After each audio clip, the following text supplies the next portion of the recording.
Good afternoon, boys and girls. It's Wednesday. It's the Liberty Call for March 30th, 2022. Hope everyone's having a fantastic day out there. If it's your first time watching, please click on the subscribe button and give me a thumbs up. I would greatly appreciate it. Kind of a weird day in the market, kind of up and down, but mostly in the red most of the day. And looks like the major indexes tried to get into positive territory, but lost a lot of steam at the back half of the afternoon. So, all right, well, let's go ahead and jump right into things. Let's take a peek and see how the markets did today. Dow Jones finished down barely 0.19%, closing at 35,228. S&P 500 was down 0.61, closing at 4603. Tech and the NASDAQ probably had the worst day. It was down 1.21%, closing at 14,442. Small caps are also down almost 2%. The VIX climbed 2.28% today, up to 1933. All righty, let's take a look and see the other exchanges here in the Americas. Canada was slightly down. Brazil slightly up. Mexico down about 0.5%. And then we get over into Europe. Germany down 1.5%. The UK up 0.5%. France down 0.75%. The Euro Stoxx down 1.08. And then we get into the smaller ones. Let's see what this one was up 1.5%. Portugal. And see the Russian markets. They did fairly well, up 4 and 7. And then we get into the Asian markets. I'm seeing mostly green. The only reds I see are Hungary, Saudi Arabia, and Japan. But the Australian and New Zealand markets were up, along with all the Chinese markets. Chinese markets are up, some of them over 3%. So for the trading day of March 30th, looks like things were started out really good in the green over in Asia, except for Japan, and slowly that waned until we got to the Americas, which we were down for most of the day. So, not the best day in the markets, but certainly not anything to be surprised about. Again, if you've been paying attention to the bigger picture, this doesn't surprise anyone. All right, so I got 4 articles. One, just a market recap. Let's see, we got oil is undersupplied right now. Is this recent stock market rally going to be what's the word I might use? Is this kind of a short-term problem, and then some changes to tax law? So that has to do with retirement accounts. So, all right, let's go ahead and jump into this. First one, S&P 500 pauses run higher as falling chip stocks dent tech. It's written by Yassine Ibrahim from Investing. The S&P 500 stuttered Wednesday as the run-up in tech stocks paused following weakness in chip stocks as investors continue to watch developments in Ukraine and Federal Reserve officials calling for a faster pace of rate hikes. Chip stocks fell more than 2% to weigh on the broader tech sector, pressured by weakness in Qualcomm and Micron. Micron Technologies fell more than 2% as better than expected second quarter results and third quarter guidance were offset by worries about slowing growth amid an unfavorable macro environment. Quote, investors concerned about inflationary risk and consumer wallet will likely view strong results skeptically, end quote, Credit Suisse said in a note. Consumer discretionary stocks, which in tandem with tech have underpinned the recent rebound, also stumbled. PVH was the biggest sector decliner, down more than 6%. After its softer than expected guidance offset quarterly results that beat Wall Street expectations on the bottom line. Mohawk Industries was also a big drag on the sector, down more than 4% after JP Morgan downgraded the building products firm to underweight on worries about several headwinds, including a slowing housing market amid tighter monetary policy. Well, that's probably some good thinking. If we have higher interest rates, that's certainly going to lead to less building in this environment. So, but doesn't mean that people aren't going to have rehabs and things like that. So I don't know if I'd worry too much about. Yes, it will hurt part of their business, but there's always going to be people who are going to redo their houses. All right, jump back in. Bond markets, meanwhile, continue to be closely watched a day after a key part of the yield curve inverted, triggering worries about a recession ahead amid fears the Federal Reserve may tighten too aggressively and tip the economy into recession. They keep saying that over and over again. All these articles I've been reading the last few weeks, if the Fed's too aggressive, we might have a big problem. Well, they should have thought about that 2 or 3 years ago before they increased the money supply so much. Those worries remain front and center on Wednesday as Fed officials continued to call on the central bank to pick up the pace of tightening to curb inflation at the time, I guess. Quote, given the state of the economy with inflation at a 40-year high and unemployment rate near record lows, moving expeditiously to a neutral stance of policy is appropriate, end quote, Kansas City Fed President Esther George said on Wednesday. The 10 to 2-year Treasury yield spread, which turned negative briefly, turned negative a day earlier, continued to flirt with inversion. The spread on the 10-year Treasury, which briefly dipped below the yield of the 2-year Treasury for the first time since 2019, continued to flirt with inversion again. The Fed has said the economy is strong enough to withstand the pace of expected tightening. I'm not sure how they know that. Economic data on Wednesday was mixed as private job gains in April surprised to the upside, but economic growth, or GDP, in the fourth quarter was unexpectedly revised down 0.1% of a point to 6.9% increase. So, again, is this rally we've been experiencing for the last week, is it a short-term thing or maybe a long-term thing? Two articles, or after this article, we'll look into that. This has to do, this next one, U.S. oil stockpiles fell 3.4 million barrels last week, according to the EIA. This was written by Sam Bugetta from investing.com. All right. U.S. Oil stockpiles declined by more than expected in the latest week. The Energy Information Administration said on Wednesday, crude inventories dropped by 3.449 million barrels last week, compared with analysts' expectations for a draw of 1.022 million barrels. So they were off by about 2.5 million, it looks like. Distillate stockpiles, which include diesel and heating oil, rose by 1.394 million barrels in the week against expectations for a draw of 1.550 million barrels, the EIA data showed. It seems like these people just throw darts at a board, and I mean, they're completely off all the time. It's quite hilarious. I wasn't quite aware of this until I read these articles daily. So, gasoline inventories rose by 785,000 barrels last week, the EIA said, compared with expectations for a draw of 1.744 barrels. The drawdown in crude accounted for almost the entire release of 3 million barrels from the U.S. Strategic Petroleum Reserve, suggesting that other sources of demand for crude accounted for less than 500,000 barrels during the week. The SPR outflows have been around 3 million barrels each week as the Biden administration fulfills its pledge of providing refiners with oil from the nation's emergency reserve instead of the open market to try and tamp down pump prices of fuel, which are near record highs. Refinery utilization at a multi-week high of 92.1% suggested that refiners are really churning out products like anything for the fear that the market may get caught with short supply later, end quote, said investing.com's Bharani Krishnan. The build in gasoline inventories comes as the national average pump price in the United States held at above $4.23 per gallon on Wednesday, just a dime below the March 11th record of $4.33 reported by the AAA. Quote, it's still early to say conclusively if we're witnessing demand destruction for gasoline at these prices, although anecdotal accounts of the pain being felt by Americans at the pump seems to suggest so, end quote, Krishnan said. He also pointed out that distillates, the showpiece of demand component for U.S. oil, witnessed its biggest build since the week ending January 7th. Distillates refined into diesel for trucks, buses, trains, and ships, as well as fuel for jets, have been the strongest growth component of the U.S. oil complex this year, seeing virtually nonstop inventory declines week after week for the past 2 months. On the exports front, there was a drop of nearly 1 million barrels on a daily basis as shipments of U.S. crude fell to 2.99 million barrels per day during the week from a previous of 3.84 million. So it looks like, for diesel, it looks like things are a little better, but for everything else, it seems to be a little worse right now. Just kind of the way things are. All right. Next article, stock surge is a bear market trap with curve inverted, BofA analyst warns.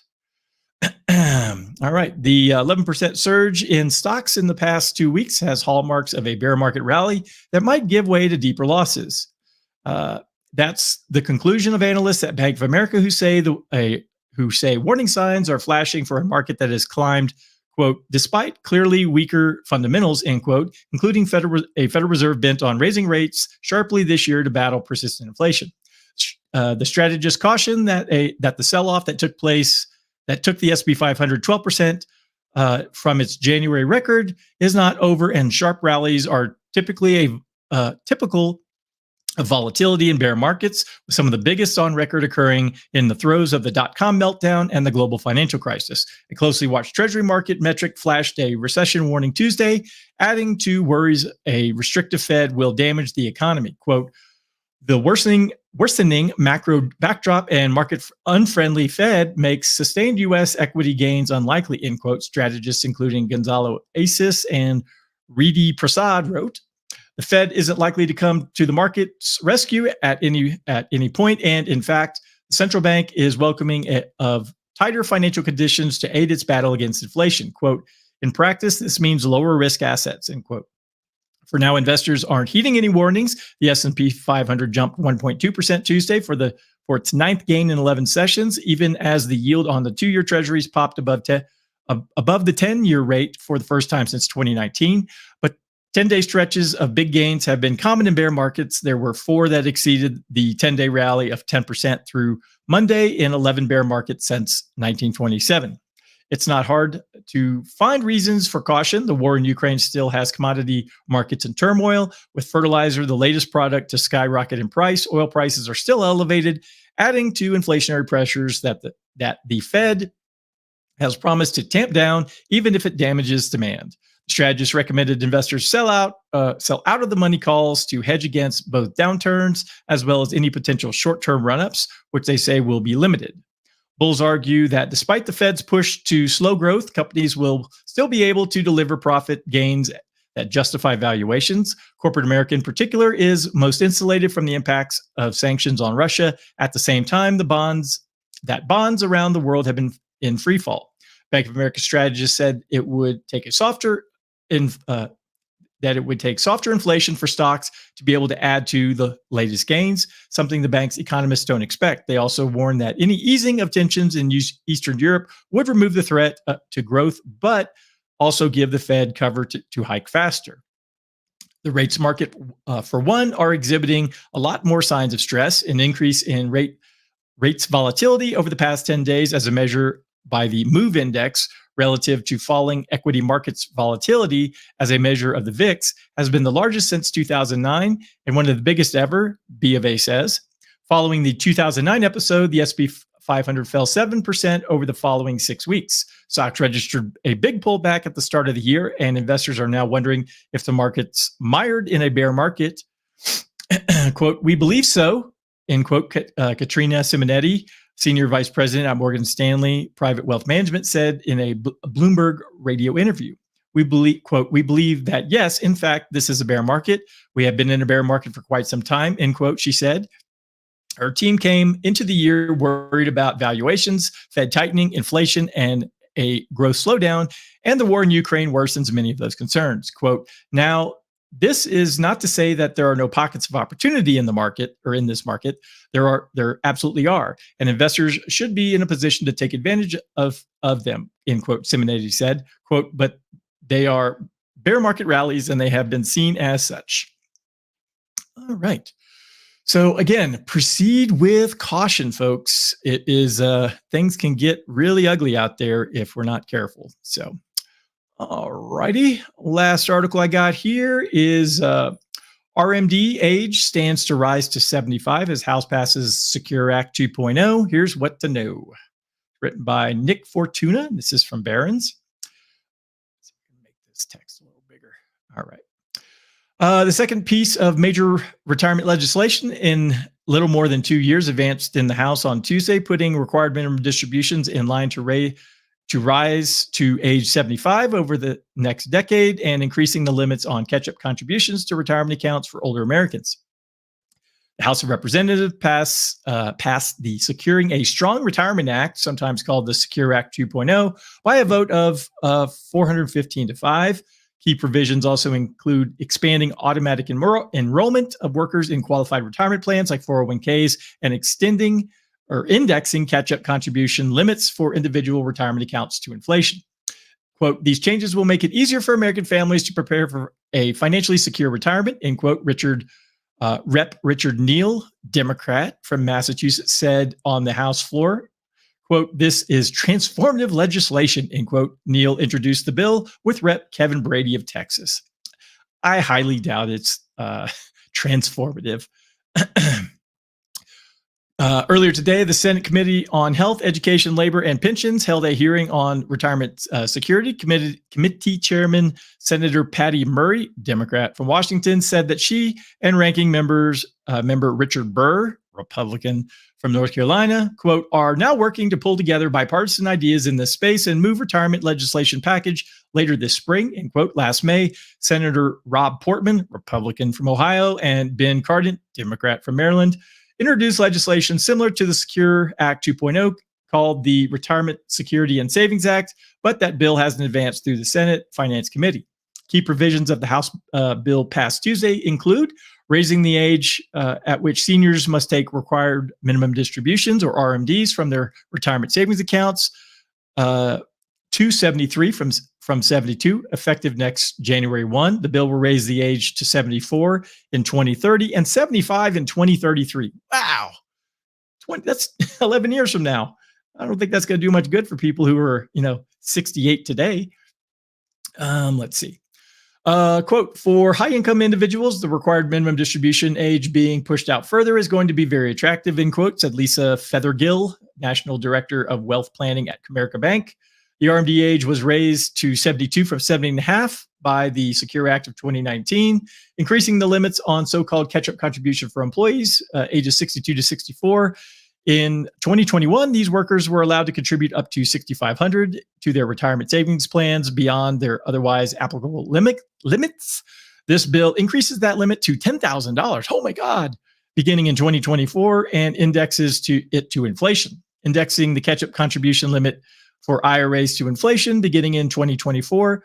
Currently, savers ages 50 and up may contribute an additional $1,000 annually to their IRAs, but that limit isn't indexed for inflation. Expanding automatic enrollment of workers in employer-sponsored retirement plans beginning in 2024. Employees would be automatically enrolled in such plans as 401ks and 403bs unless they opt out. Workers' initial automatic contributions would be between 3 and 10% of pre-tax earnings, and that amount would increase by 1% each year until reaching 10%.